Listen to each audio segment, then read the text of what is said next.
Hi friends, வாங்க இன்றைக்கி சூப்பரான பன்னீர் பிரியாணி எப்படி செய்யுதுன்னு பார்க்கலாம். ஒரு குக்கரில் 3 டேபிள் ஸ்பூன் எண்ணெய் சேர்த்துக்கலாம். எண்ணெய் காஞ்ச பிறகு 1/4 ஸ்பூன் சோம்பு, பட்டை, பிரியாணியில் கிராம்பு, கொஞ்சமாக கல்பாசி சேர்த்துக்கலாம். இது நல்லா பொரிஞ்ச பிறகு ஒரு பெரிய வெங்காயம், 2 பச்சை மிளகாய் சேர்த்துட்டு நல்லா வதக்கி விட்டுக்கலாம். பாருங்கள், வெங்காயம் நல்லா வதங்கிடுச்சு. இப்போ இதில் நம்ம 1 ஸ்பூன் இஞ்சி பூண்டு விழுது, 2 தக்காளியை அரைச்சிட்டு சேர்த்துக்கலாம். நல்லா பழுத்த தக்காளியாக சேர்த்துக்காங்க, அப்போ தான் நல்லா டேஸ்ட்டாக இருக்கும். ஒரு 2-3 நிமிஷத்துக்கு நல்லா வதக்கி விடுங்க. அடுப்பை மீடியம் ஃப்ளேமில் வச்சு நல்லா வதக்கி விடுங்க.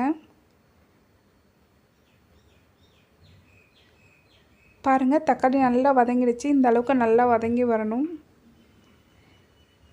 இப்போ இதில் ஒரு கைப்பிடி அளவுக்கு கொத்தமல்லி, புதினா சேர்த்துக்கலாம். இது கூட 1 ஸ்பூன் தயிர் சேர்த்துக்கலாம். புளிப்பில்லாத தயிராக சேர்த்துக்கங்க. இது கூட மஞ்சள் தூள், கரம் மசாலா, சிக்கன் மசாலா 1/4 ஸ்பூன், மிளகாய் தூள் 1 ஸ்பூன், உப்பு தேவையான அளவுக்கு சேர்த்துக்கலாம். நீங்கள் பிரியாணி மசாலா கூட சேர்த்துக்கங்க. இதை நல்லா வதக்கி விட்டுக்கலாம். ஒரு 2-3 நிமிஷத்துக்கு நல்லா மசாலா பச்சை வாசனை போகிற அளவுக்கு வதக்கி விடுங்க. பாருங்கள், மசாலா நல்லா பச்சை வாசனை போயிடுச்சு. இப்போ நம்ம பன்னீர் சேர்த்துக்கலாம். நான் பன்னீரை அப்படியே கட் பண்ணி சேர்த்துருக்கேன். நீங்கள் வேணும்னா லைட்டாக ஃப்ரை பண்ணிவிட்டு சேர்த்துக்கங்க. பன்னீரில் மசாலா படுற மாதிரி நல்லா வதக்கி விட்டுக்கலாம். இப்போ இதில் நம்ம தண்ணி சேர்த்துக்கலாம். நான் 1 கப் அரிசி எடுத்திருக்கேன், 2 கப் தண்ணி சேர்க்குறேன். நீங்கள் தண்ணிக்கு பதில் தேங்காய் பால் கூட சேர்த்துக்கங்க. நல்லா ஒரு வாட்டி கலந்து விட்டுக்கலாம். தண்ணி நல்லா கொதிக்க ஆரம்பிக்கட்டும். பாருங்கள், தண்ணி நல்லா கொதிக்க ஆரம்பிக்குது. இப்போ நம்ம அரிசி சேர்த்துக்கலாம். நான் பொன்னி அரிசி எடுத்திருக்கேன். நீங்கள் வேணும்னா சீரக சம்பா, அப்படி இல்லைன்னா பாஸ்மதி ரைஸ் சேர்த்துக்கலாம். இது நல்லா கொதிக்க ஆரம்பிக்கட்டும்.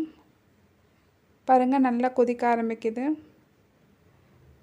நல்லா ஒரு வாட்டி கலந்து விட்டுட்டு குக்கரை மூடி ஒரு 3 விசில் வரட்டும்.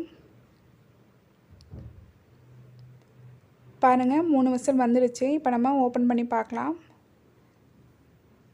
சாதம் எல்லாமே நல்லா வெந்து உதிரியாக இருக்குது. இதில் ஒரு 2 ஸ்பூன் நெய் சேர்த்துக்கலாம். கடைசியாக நெய் சேர்க்குறதுனா நல்லா வாசனையாகவும் டேஸ்ட்டாகவும் இருக்கும். இதை நல்லா கிளறி விட்டுக்கோங்க.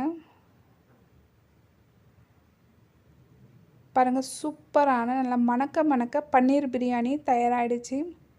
கண்டிப்பாக இதே போல் நீங்களும் ட்ரை பண்ணி பாருங்கள். தேங்க்ஸ் ஃபார் வாட்சிங்.